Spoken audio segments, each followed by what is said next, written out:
بسم الله الرحمن الرحيم. الحمد لله وكفى وسلام على عباده الذين اصطفى. أما بعد.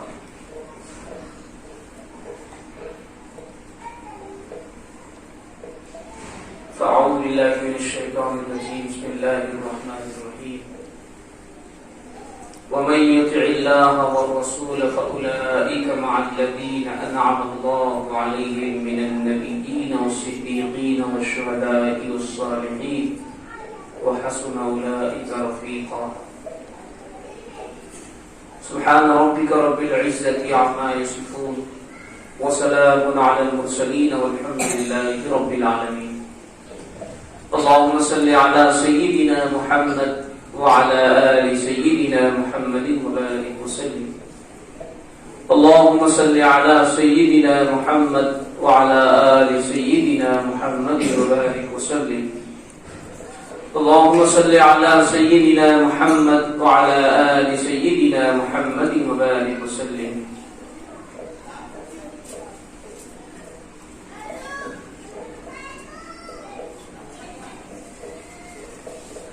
قابل احترام حضرات اساتذہ کرام اور مدرسہ چشمہ گلاب کے ہونہار طلباء و طالبات،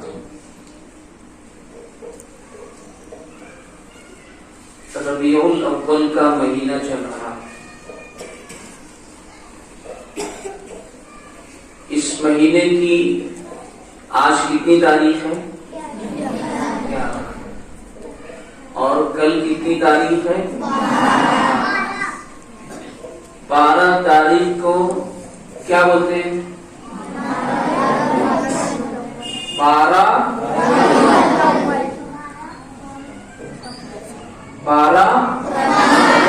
وفات. صاحب بولو 12. ہاں، ابھی تک یہی ہم سنتے چلے آئے. میں اپنے بچپن سے ابھی تک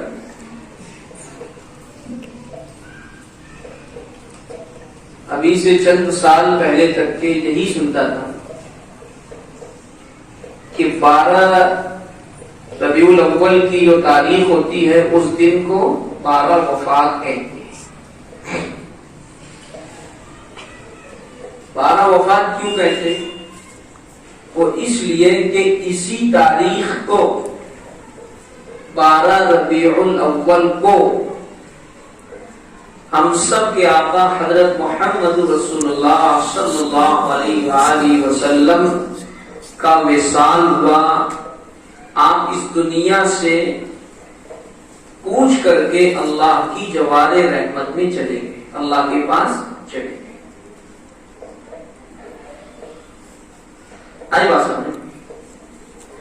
اس میں اختلاف ہے کہ حضور نبی کریم صلی اللہ علیہ وسلم کی پیدائش کتنی تاریخ کو؟ کوئی کہتا ہے 3 ربیع الاول، کوئی کہتا ہے 7 ربیع الاول، کوئی کہتا ہے 9 ربیع الاول، کوئی کہتا ہے 12 ربیع الاول.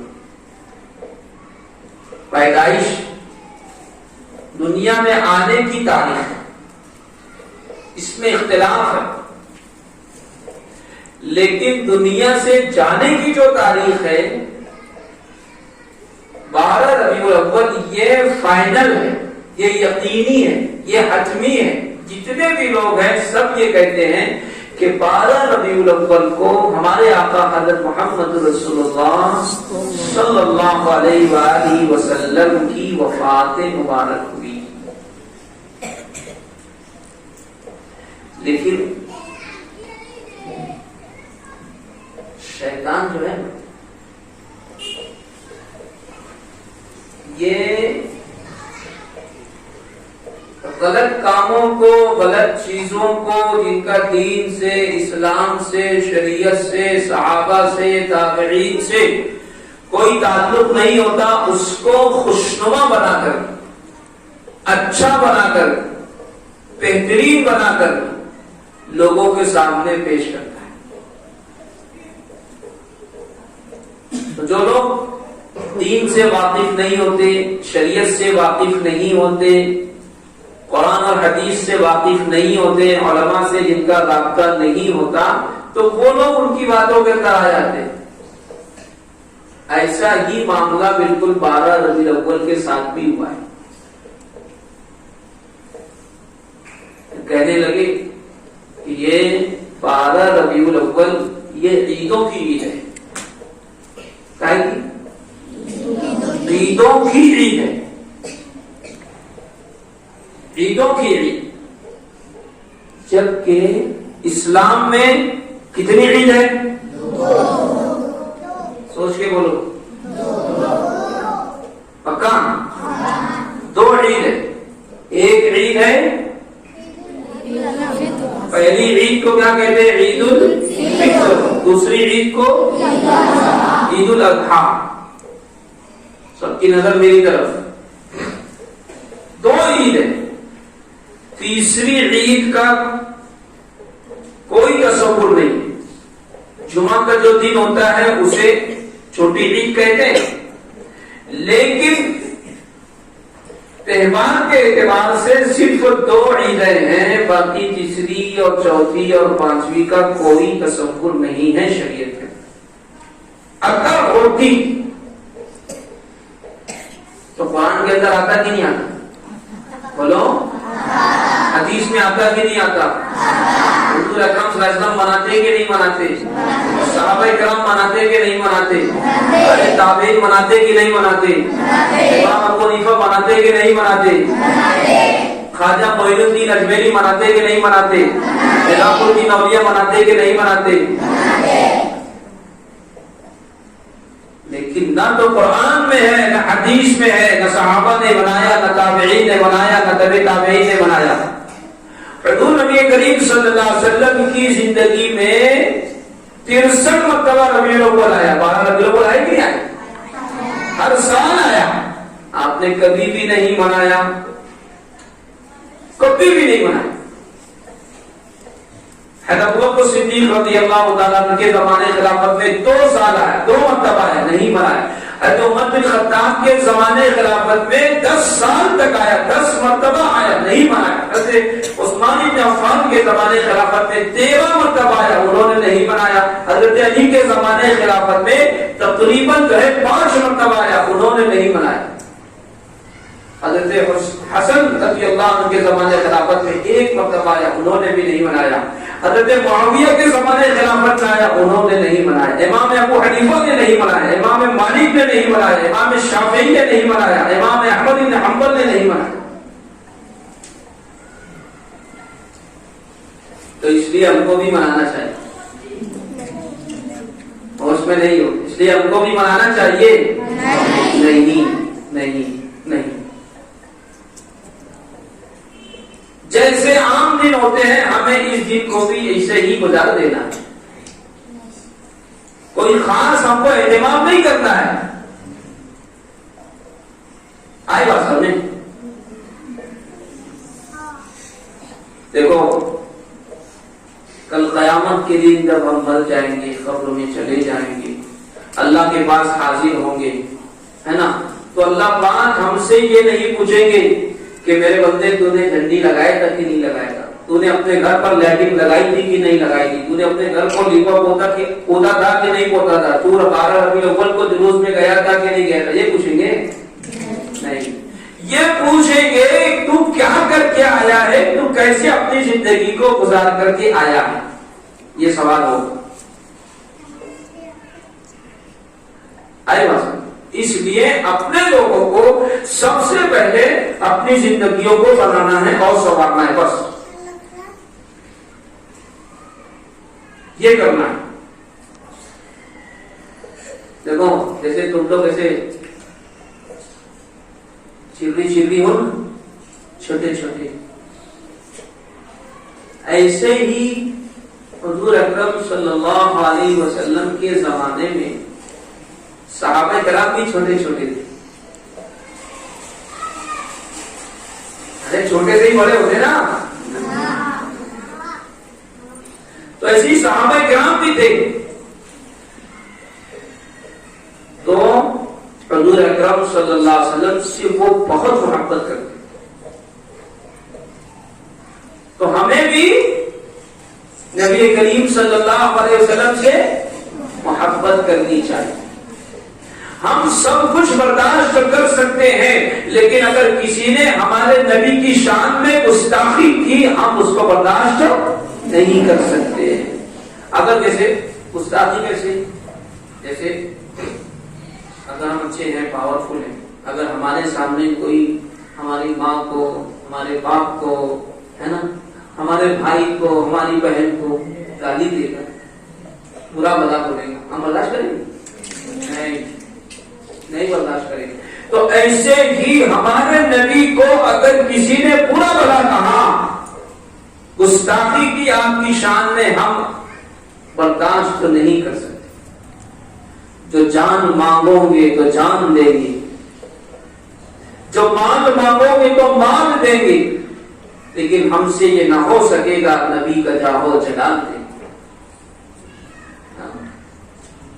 تو صحابہ بھی ننھے ننھے سے تھے، پیارے پیارے سے، چھوٹے چھوٹے سے تھے، 12 سال کی، 13 سال کے، لیکن ان کو نبی علیہ السلام سے بہت محبت تھی، بہت چاہتے کہ وہ حضور اکرم صلی اللہ علیہ وسلم۔ واقعہ سناتا ہوں، دھیان سے سنیں۔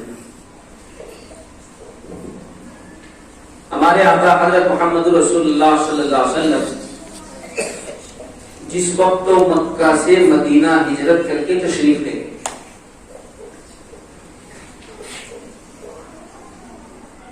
تو کافروں سے ایک پہلی جنگ، اسلام کی پہلی جنگ، جس کا نام ہے کفر اور اسلام کی پہلی جنگ کا نام کیا ہے؟ غزوہ، پہلی جنگ کا نام کیسے بولو؟ بدر، غزوہ بدر، ہاں یہ پہلی جنگ کا نام۔ تو اس میں مکہ سے بہت سارے لوگ اٹھ کر کے آئے تھے، مدینہ سے 60-70 کلومیٹر پر ایک مقام ہے، مقام بدر، وہاں ایک کنواں تھا، کنویں کا نام تھا بدر۔ تو مدینہ کے، مکہ کے لوگ وہاں پر آئے تھے، ہمارے آقا حضرت محمد رسول اللہ صلی اللہ علیہ وسلم مدینہ سے چل کر کے وہاں پر پہنچے۔ اس جگہ کی الحمدللہ میں نے زیارت کی ہے، وہاں پر جانا ہوا ہے، اللہ رب العزت سب کو وہاں پر پہنچایا۔ تو جب وہاں پر جنگ ہوئی، مسلمان 313 تھے، کتنے تھے؟ 313، اور کافر 1000 کا کتنے کا؟ 1000۔ اور مسلمانوں کے پاس گھوڑے بھی نہیں تھے، اونٹ بھی نہیں تھے، ایک دم معمولی سی تھوڑے تھوڑے سے اونٹ تھے، ایسے اونٹ تھے کہ کئی لوگ باری سوار ہوتے، تلواریں بھی صحیح طریقے سے نہیں، کپڑے بھی صحیح طریقے سے نہیں، اور کافی پورے سامان حرب و ضرب اور جنگ کے جتنے آلات تھے وہ سب کے سب اس سے لیس تھے، اور ساتھ میں ناچنے والی اور گانے والیاں بھی تھی کہ ناچ کر کے اور گا کر کے، ہے نا، اور ڈانس اور رقص کر کے جذبات میں لاتی تھی وہ۔ جب وہاں پر پہنچے، صف لگی آمنے سامنے، ادھر سے کافر لوگ، ادھر سے مسلمان لوگ۔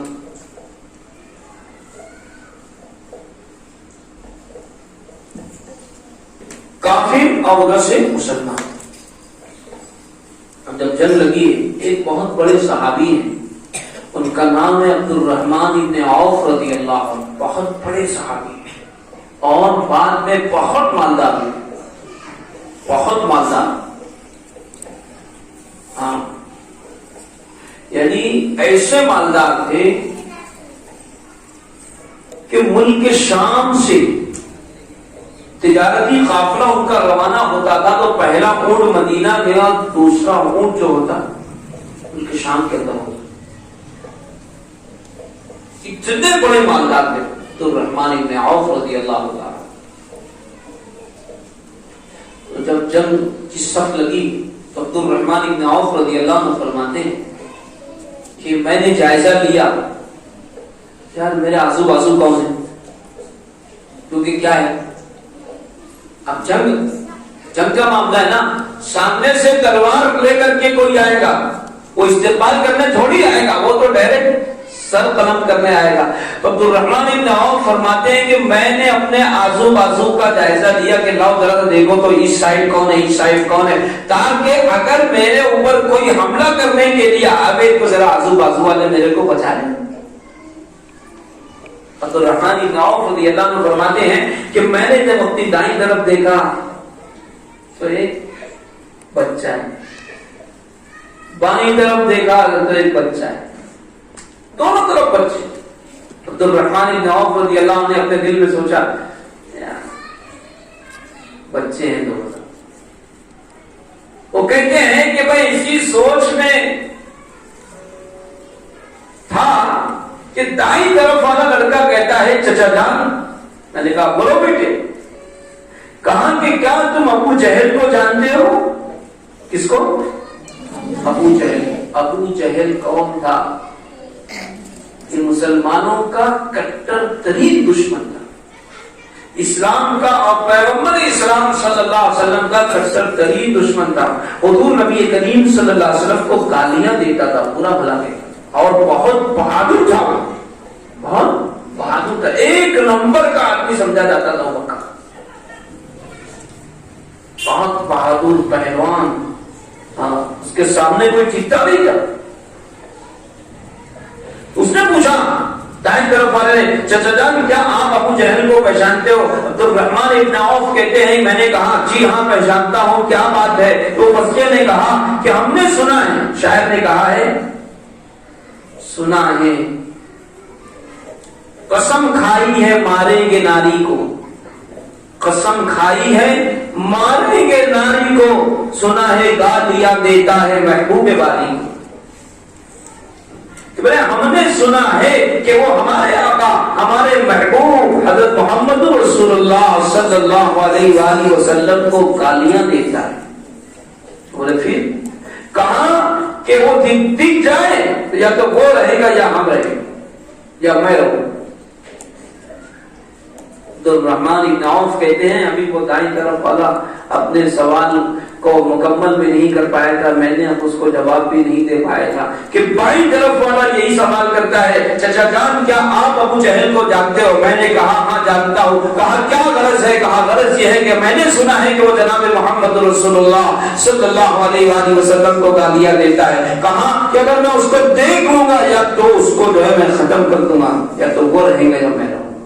عبدالرحمن ابن عوف فرماتے ہیں دونوں طرف کے بچوں کی بات سن کر مجھے بڑی حیرت ہوئی کہ اسی دوران میں نے دیکھا کہ ابو جہل اپنے گھوڑے پر سوار ہو کر کے کافروں کے لشکر میں جو ہے دائیں سے بائیں اور بائیں سے دائیں چل رہا ہے اور اپنے سب اپنی جو جنگ کے جو لوگ تھے فوجی ان کی صفوں کو صحیح کر رہا ہے. تو میں نے ان سے کہا اے بیٹو دیکھو دیکھو دیکھو دیکھو جو تم جس کو تم ڈھونڈ رہے ہو جس کو تم تلاش کر رہے ہو ابو جہل وہ گھوڑے پر جا رہا ہے. عبدالرحمن ابن عوف کہتے ہیں میرا یہ کہنا تھا، یہ اشارہ کرنا تھا کہ دونوں بچے جو تھے سب سے نکلے اپنے ہاتھوں میں تلوار لے کر اور جھپٹ پڑے اور جا کر کے ایک نے ابو جہل کے اوپر حملہ کیا اور دوسرے نے جو ہے گھوڑے کی ٹانگ پر حملہ کیا. اس طریقے سے دونوں گرے اور پھر ان دونوں بچوں نے جو ہے جا کر کے اس کو ٹھنڈا کر اس کو مارا.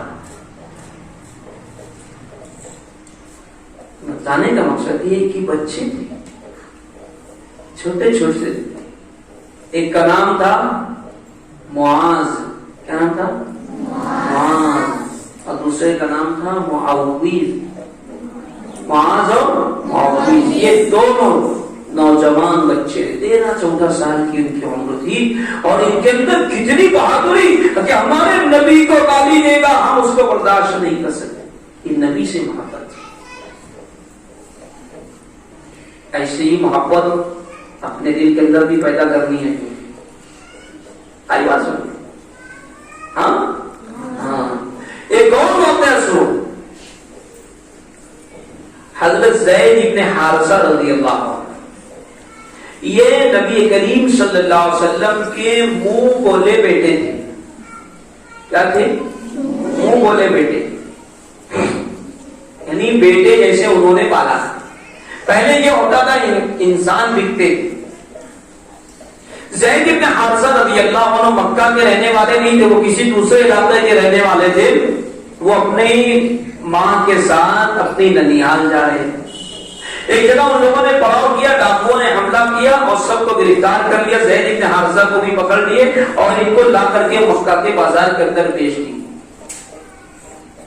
تو اس طریقے سے وہ حضور اکرم صلی اللہ علیہ وسلم کی پہلی بیوی حضرت خدیجہ رضی اللہ تعالیٰ عنہا ان کے پاس آئے غلام بن کر کے.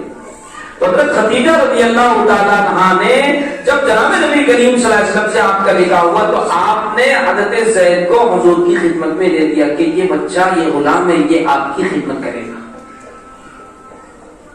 نبی کریم صلی اللہ علیہ وسلم نے ان کو اپنے پاس رکھ لیا. یہ رہنے لگی حضور کے پاس. اب ادھر حضرت زید، کوئی کا بچہ ہرا جاتا ہے، گم ہو جاتا ہے تو ماں باپ کو کتنی تکلیف ہوتی ہے. کیا بھائی بچہ ہے نہیں، ایسا ہو گیا ویسا ہو گیا، ہوتا نا. ہاں ایسا ہو تو ایسا ہوتا ہے. تو ان کے والد جو حضرت زید کے والد تھے حارثہ، ان کو اپنے بیٹے سے بہت محبت تھی. وہ حضرت زید کی جدائی میں روتے تھے. ان کو معلوم نہیں تھا نا کہ کہاں اڑا دی، کس نے اٹھایا، کہاں پہ لے آ کر کے بیچ دیا. کچھ نہیں ایسا. آج کے زمانے الیکٹرانک کے فوٹو کھینچ دو، واٹس ایپ پہ ڈال دو، ٹی وی پہ ڈال دو، اخبار میں دے دو، پولیس کو بتا دو، کہیں نہ کہیں سے ڈھونڈ ڈھانڈ کر کے نکال دیں گے. وہ زمانہ ایسا تھوڑی تھا. اس میں کوئی ترقی آپ کا چیز نہیں تھی. تو حضرت زید کے والد بہت روتے تھے اور غم میں روتے ہی رہتے تھے اور اشعار پڑھا کرتے تھے کہ پتہ نہیں زید کہاں ہے، کس حال میں ہے، کیسے رہ رہا ہے، کیا کھا رہا ہے، کیا پی رہا ہے. اسی دوران حضرت زید رضی اللہ عنہ کے جو والد تھے حارثہ، ان کے قبیلے کے کچھ لوگ مکہ مکرمہ حج کرنے کے لیے آئے. اب حضور اکرم صلی اللہ علیہ وسلم مکہ کے پاس رہنے والے تھے، خانہ کعبہ کے ٹرسٹی تھے، آپ کے خاندان کے لوگ متولی تھے. تو انہوں نے دیکھا زید کو، پہچان لیا، یہ تو وہی بیٹا ہے حارثہ کا. ان سے کہا یار تمہارے والد ہیں بہت تمہارے غم میں رو رہے ہیں. اور اس کے بعد جا کر کے جب حج کر چکے واپس گئے اپنے مقام پر تو جا کر کے انہوں نے حارثہ کو بتایا کہ ہم نے تمہارے بیٹے کو مکہ کے اندر دیکھا ہے. چنانچہ حضرت زید کے والد جو تھے حارثہ، وہ اور ان کے بھائی یعنی حضرت زید کے چچا، یہ دونوں لوگ مل کر کے کچھ پیسہ ویسا لے کر کے، کچھ پیسہ وغیرہ لے کر کے مکہ حاضر ہوئے. کہاں حاضر ہوئے؟ مکہ حاضر ہوئے. اور اس امید پر وہی ہمارے بیٹے کو ہم جو ہے کچھ پیسہ دے کر کے چھوڑا لیں گے. چنانچہ گئے حضور اکرم صلی اللہ علیہ وسلم کے پاس، جا کر کے علیہ السلام ہوئی، سلام کلام ہوا اور پھر بیٹھ کر کے خوب تعریف کرنے لگے حضور کی کہ ماشاءاللہ آپ جو ہے بڑے امین ہیں اور بڑے اچھے ہیں، عرب کے سرداروں میں آپ کا شمار ہوتا ہے، آپ بڑے سخی ہیں، کعبہ کے متولی اور ٹرسٹی ہیں، آپ ایسے ہیں، آپ کے والدین ایسے ہیں، آپ کا خاندان ایسا. خوب تعریف کرتے لگے. تو حضور نبی کریم صلی اللہ علیہ وسلم نے پوچھا بھائی بات کیا ہے، کیا غرض ہے، آپ لوگ کیوں اتنی تعریف کر رہے ہو؟ تو انہوں نے کہا کہ دراصل بات یہ ہے کہ ہمارا بیٹا زید آپ کی غلامی میں، ہم اس کو آپ کے پاس سے لے جانا چاہتے ہیں. دوسرا بس یہی بات ہے. ہاں بس یہی بات ہے. کہاں کہ زید کو میں بلاتا ہوں اگر وہ آ جائے اور تمہارے ساتھ بخوشی جانے کو تیار ہو جائے تو آپ کو پیسہ ویسا دینے کی کوئی ضرورت نہیں ہے، میں بالکل تیار ہوں گا کہ جاؤ زید کو لے جاؤ تیری۔ اب وہ باپ اور چچا بہت خوش ہو گئے۔ اس زمانے میں ایسا تھا کہ غلام بولے تو یعنی ایک جانور سے بھی بدتر سمجھا جاتا تھا، دن رات کام لیا جاتا تھا اور انتہائی بدترین سلوک کیا جاتا تھا جانور کے ساتھ۔ زید کو بلائے، آئے ہو حضور اکرم صلی اللہ علیہ وسلم کے پاس کھڑے ہو۔ حضور نے پوچھا زید کہا جی آپ پہچانتے ہو دونوں کو؟ کہا کہ ہاں یہ میرے والد ہیں، یہ میرے چچا ہیں۔ پہچانتے ہو؟ کہا کہ ہاں پہچانتا ہوں۔ کہاں؟ پھر حضور اکرم صلی اللہ علیہ وسلم نے حضرت زید کے والد سے بولو کس مقصد سے آپ کا آنا ہوا ہے؟ تو انہوں نے کہا کہ بیٹا ہم لوگ تجھ کو لینے کے لیے آئے ہیں، ہم لوگ بہت پریشان ہیں، تیری والدہ بھی بڑی تکلیف میں ہے اور تو یہاں پر رہ کر کے غلامی کی اور بیچارگی کی زندگی گزار رہا ہے۔ ہم چاہتے ہیں کہ تجھے لے کر کے جائیں، تو آزادی کی فضاؤں میں سانس لے اور اپنے گھر بار میں رہے، اپنے ماں باپ کے ساتھ، اپنے بہن بھائیوں کے ساتھ، اپنے قبیلے کے ساتھ رہے، ہنسی خوشی رہے، کھاؤ پیو، اس طریقے سے بات۔ اور کہا کہ یہ تمہارے آقا جو محمد ہے انہوں نے اجازت دے دی کہ اگر تم آنا چاہتے ہو تو آ جاؤ۔ حضرت زید رضی اللہ تعالی عنہ نے کیا کہا؟ یہ کہا کہ میں نے جو چیز ان کے اندر دیکھی ہے وہ چیز تمہارے اندر نہیں ہے، میں اس آزادی کو حضور اکرم صلی اللہ علیہ وسلم کی غلامی کو ترجیح دیتا ہوں، میں آپ کے ساتھ نہیں جا سکتا۔ میں جتنی خوشی کے ساتھ اور جتنی آسائش کے ساتھ اور جتنے آرام کے ساتھ یہاں پر ہوں، وہ آسائش اور وہ آرام اور وہ فیسلٹی اور وہ سہولت مجھے اپنے گھر بھی میسر نہیں ہے۔ تو حضور صلی اللہ علیہ وسلم نے دیکھا کہ حضرت زید کو اتنی محبت ہے مجھ سے، تو گود میں اٹھایا۔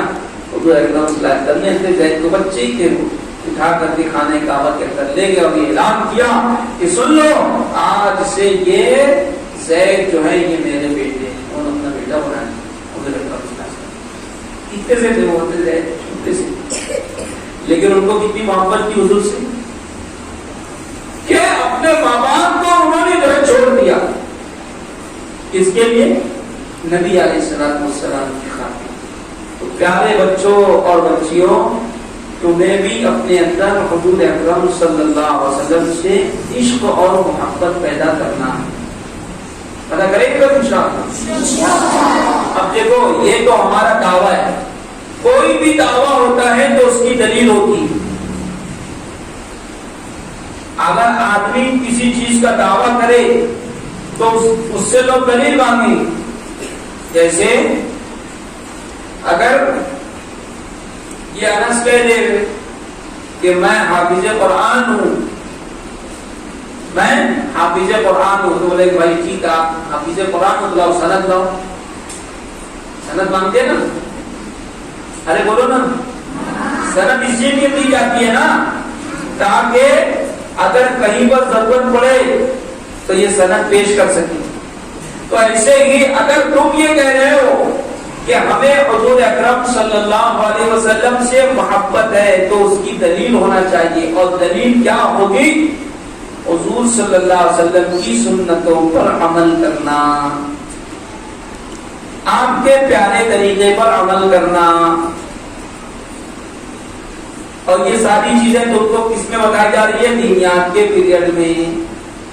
ارے بتائی جا رہی ہے نا کہ حضور صلی اللہ علیہ وسلم مسجد میں داخل ہوئے تو کیسے داخل ہوئے، کون سی دعا پڑھ کر کے داخل ہوئے، باہر نکلے تو کون سی دعا پڑھ کر، بیت الخلا میں گئے تو کون سی دعا پڑھ کے، بیت الخلا سے باہر نکلے کون سی دعا پڑھے، گھر میں کیسے داخل ہوئے، گھر سے باہر کیسے نکلے، کھانا کیسے کھائے، وضو کیسے کیے، آپ نے نمازیں کیسی پڑھی، نماز کے اندر آپ نے جو ہے کیسے قیام کیا، کیسے رکوع کیا، کیسے سجدہ کیا، کیسے قاعدہ کیا ہے نا، قاعدے میں کیا پڑھا، رکوع میں کیا پڑھا، سجدے میں کیا پڑھا، ساری باتیں بتائی جا رہی نا۔ ارے بولو نا، تو یہ تو وہی چیز ہے۔ اب یہ تم پڑھ رہے ہو اس کے لیے یہ ہے اب اس کے اوپر عمل بھی کرنا ہے، اس کے اوپر عمل بھی کرنا ہے۔ کون کون عمل نہیں کرے گا؟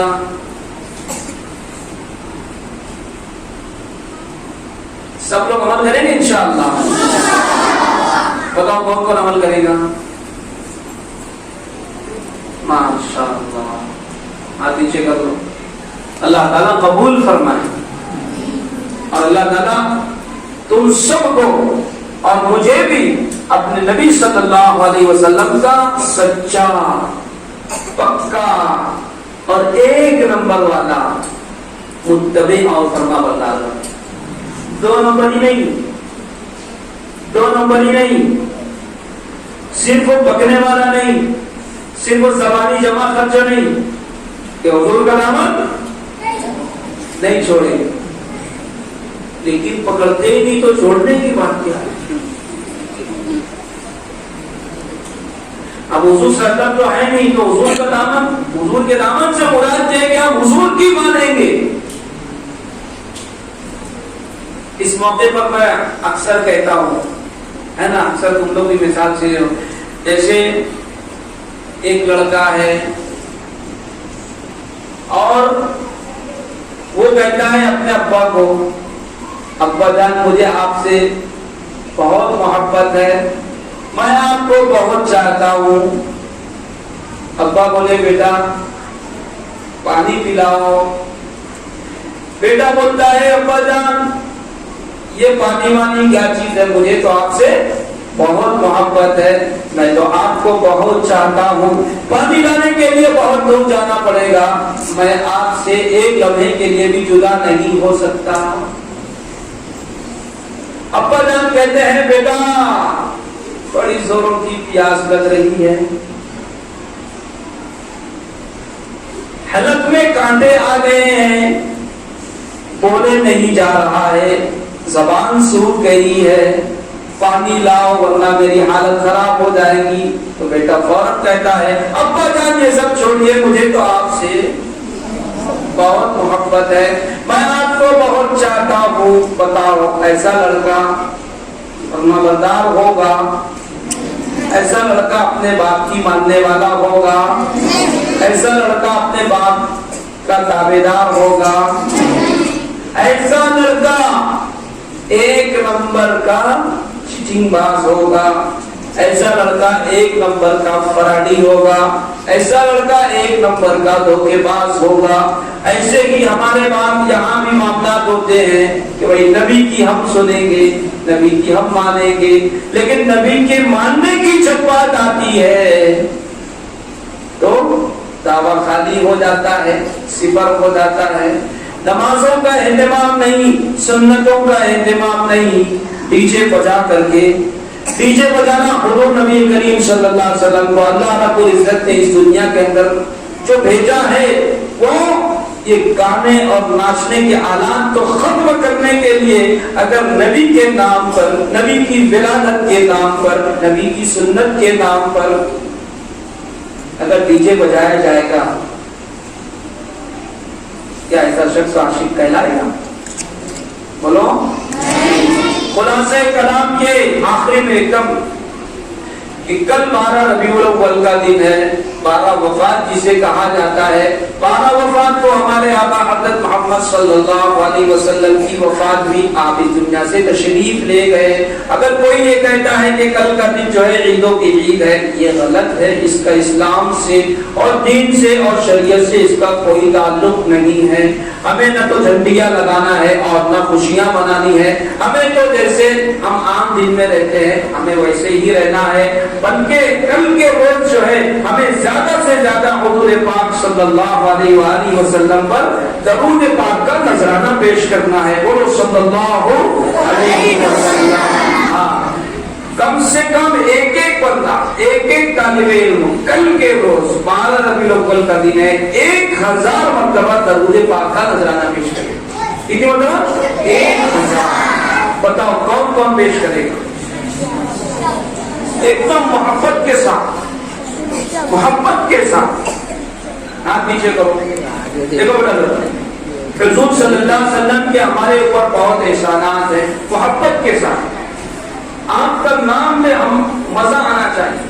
جیسے ہم برفی ڈالتے ہیں منہ میں، ہم چاکلیٹ ڈالتے ہیں منہ میں، تو ہماری زبان پر کیسے مٹھاس آ جاتی ہے، ہمارے منہ کے اندر کیسے پانی آ جاتا ہے، ایسے ہی جب ہم صلی اللہ علیہ وسلم بولے تو ہمارے منہ میں ایسے ہی مٹھاس آنی چاہیے، بشاشت کے ساتھ، خوشی کے ساتھ، پورے ادب کے ساتھ، پورے احترام اور عقیدت کے ساتھ. اور حضور اکرم صلی اللہ علیہ وسلم کے احسانات کو یاد کر کے ہمیں کیا کرنا ہے؟ کل کے روز 1000 درود پاک کا نذرانہ پیش کرنا ہے. کل سب پیش کریں گے انشاءاللہ. دیکھو آخری بات کہہ کے بات ختم. درود پاک ایک مرتبہ اگر کوئی بندہ درود پاک پڑھے گا اس کے اوپر ثواب کتنا ہے؟ ایک مرتبہ اگر کوئی بندہ درود پاک پڑھتا ہے اللہ پاک اس کے نامہ اعمال کے اندر 10 نیکیاں لکھتے ہیں، اس کے 10 گناہوں کو معاف کرتے ہیں اور اس کے 10 درجات کو بلند کر دیتے ہیں.